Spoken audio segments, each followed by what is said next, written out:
Welcome to the Man of Recaps. This is the Falcon and the Winter Soldier. Now remember, at the end of Avengers Endgame, old Steve Rogers gave the Captain America shield to his friend Sam Wilson, the Falcon, in the hopes that he would take up the mantle. But Sam's like, hey, I'm no Captain America. I can't replace Steve. I'm gonna donate the shield to the museum. And so for now, he's still working with the US Air Force as the Falcon, doing sweet aerial missions. He fights a familiar villain, Batroc. Yeah, remember the guy Steve fought at the beginning of the Winter Soldier movie. It's a super sweet action scene and Sam saves the day. But almost immediately, the government decides to take the shield out of the museum and name a new Captain America.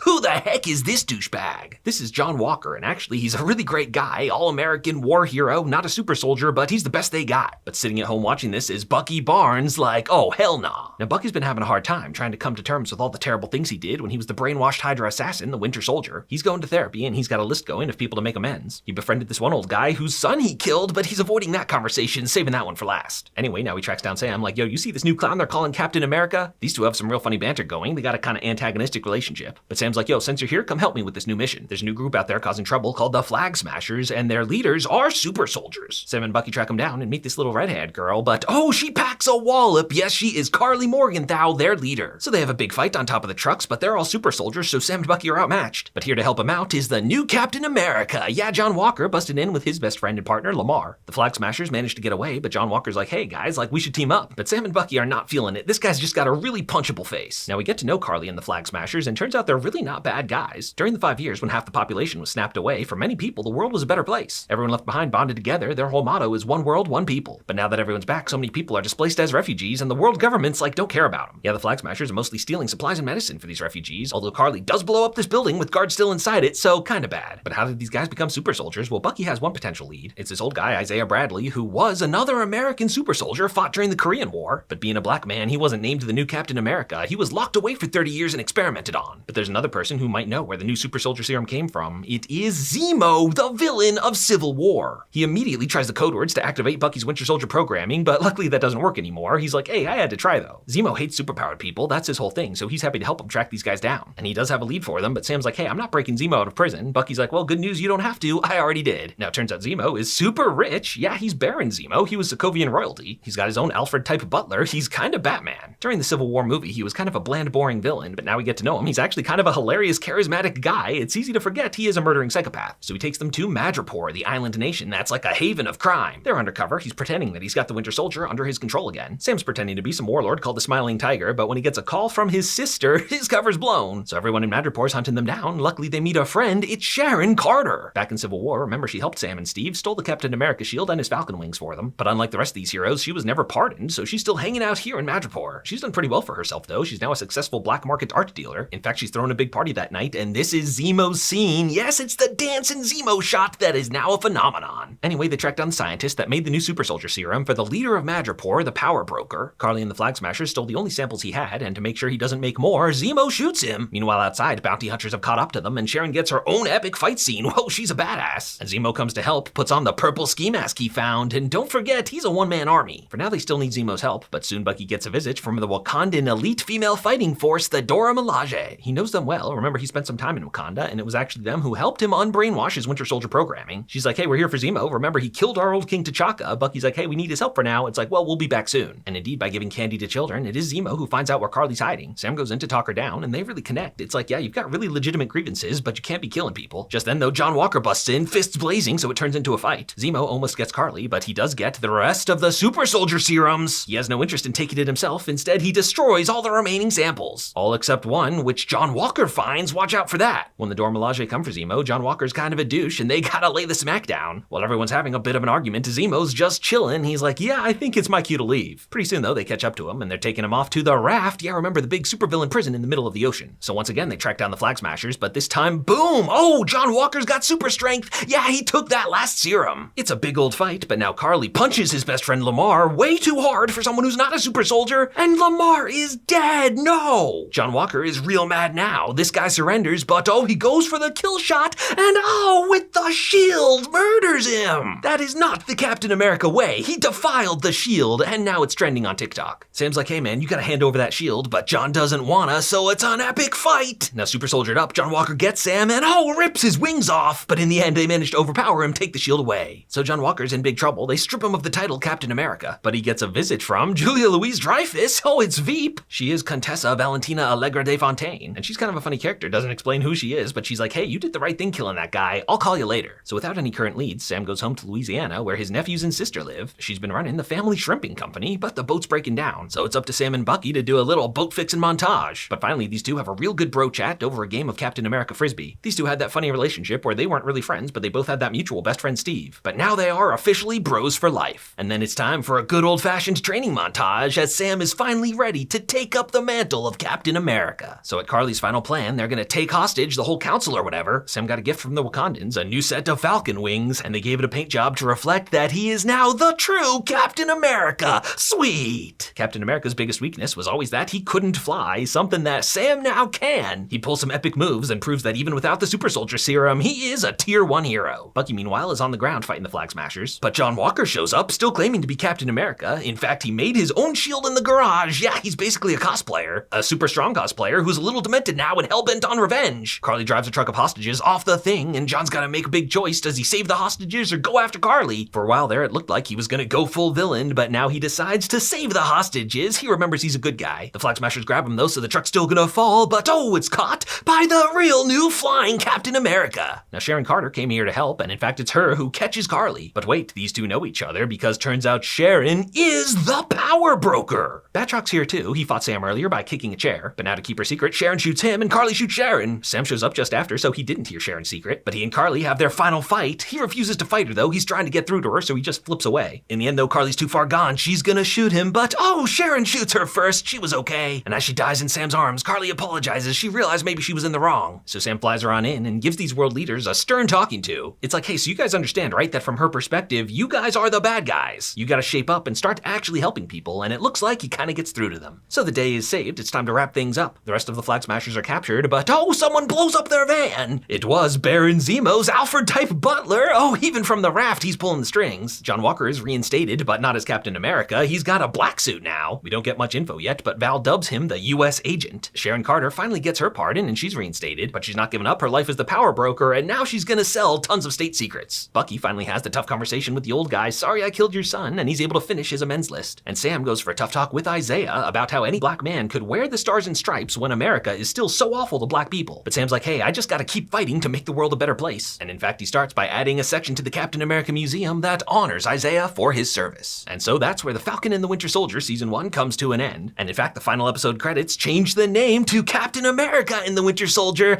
Oh yeah! If you like this recap, hit that subscribe button for more of the best recaps of TV and movies. And if you love this recap, check out the join button and support the channel as a member.